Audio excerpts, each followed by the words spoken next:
If you love movies and movie discussions, you've come to the right place. Who am I, you ask? I am the Wiz. I'm here today with... Zero. Zero, how you doing this past 2 weeks? Doing all right. There's a little bit of a dev push on my day job, but I think that's all because there's going to probably be a deep freeze once the holidays start kicking around, because it seems like most game studios go into hibernation mode right around the Thanksgiving holidays. So lots of quiet time for introspection, personal projects, and whatever else, because I presume my role is probably going to be very, very, very dead. Yeah. I mean, you're still getting paid for the time, right? Or are they saying that you're pretty much on your own to make money? Thankfully, I will be paid for the time that I clock. Good. But I just have to find projects to do if I don't have anything assigned to me.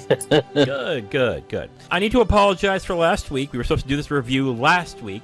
I ended up getting sick. I had a sore throat and cold. It was really hard for me to talk, so we rescheduled it for this week. Bearing in mind, I'm not 100%, so if it turns out that my throat gets a little coarse or my voice gets a little off, that'll be the warning for you guys. So again, I apologize, but I'm better than I was. All right, Zero, so we are here to review the 1962 political thriller, The Manchurian Candidate, starring Frank Sinatra, Laurence Harvey, and Janet Leigh, directed by John Frankenheimer.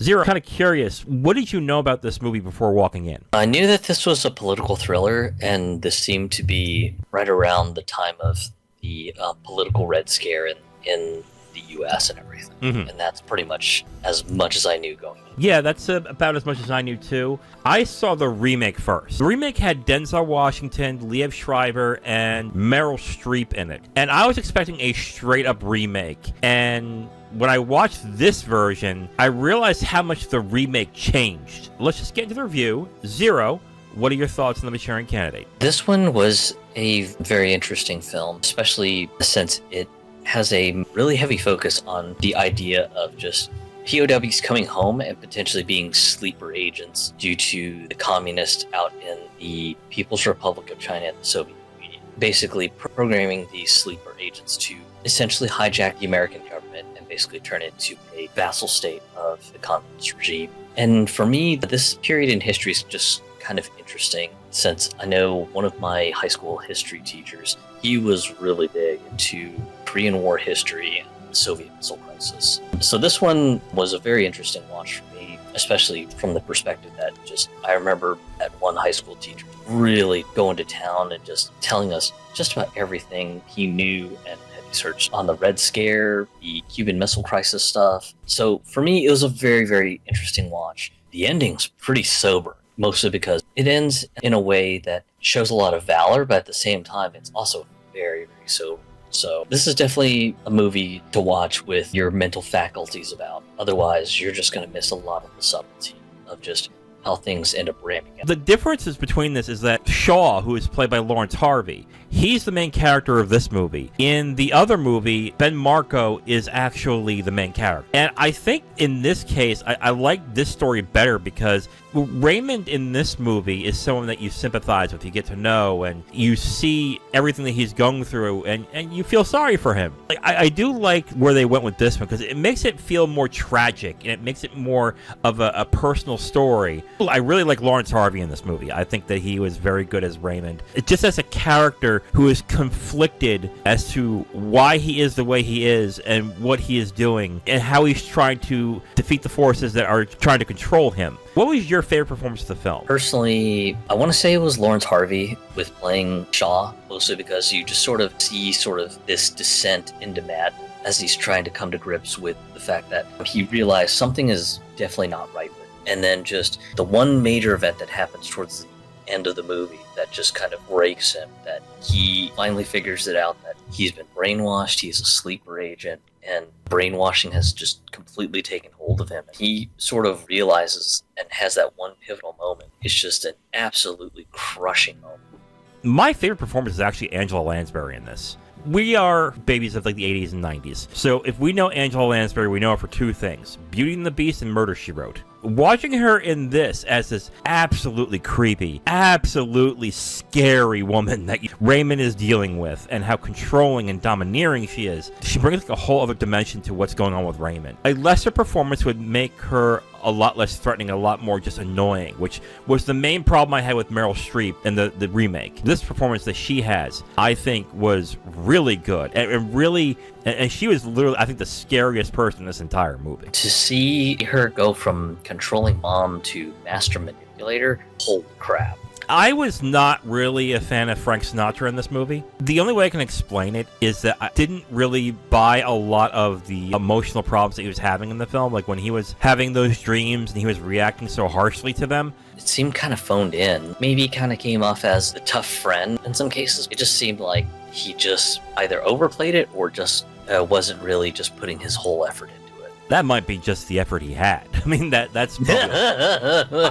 Frank Sinatra is more of a charismatic kind of actor because he is essentially a very charismatic guy. I just don't think that this is a film that would utilize that charisma so much because he's supposed to be tortured, he's supposed to be confused, having issues, and I didn't buy a single bit of it. I think my issue is that I would have preferred them to keep the brainwashing thing secret for a little while. A part of me wants to say that I wish they would have taken the brainwashing aspect and made that a reveal halfway into the movie. But on the other hand, if they did that, then you would have to put more emphasis on that mystery and less emphasis on Raymond. I don't know. Would you have preferred that to be the reveal, like a twist, or did you like how they went that route? I think the early reveal made it interesting, mostly because you got basically a foundational reason on why Raymond was going through his mental conflict of, hey, why do I seem to have moments where my memory just completely blacks out? And him trying to figure it out as you kind of go through the movie, and then you find out the main trigger of it, and then just seeing people actively using the trigger to sort of make him do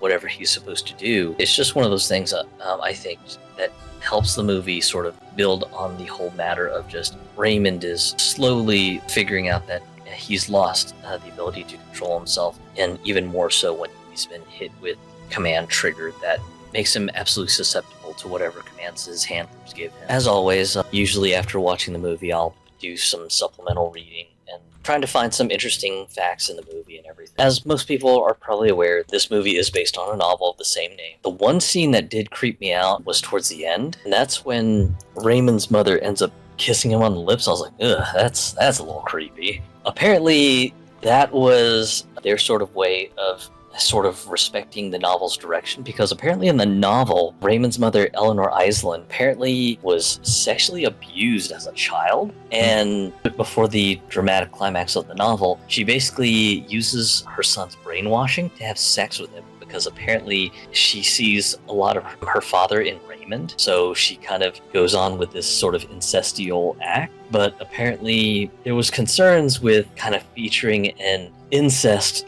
scene in a film at the time, so basically they had decided for the movie depiction, yeah, let's just have her kiss him on the lips and just call it done. All right, Zero, so do you recommend The Manchurian Candidate? Personally, yes, I would. I think mostly it's kind of an interesting historical touchstone of the McCarthyism era. It's just got sort of an interesting sort of spiral into darkness for the main character.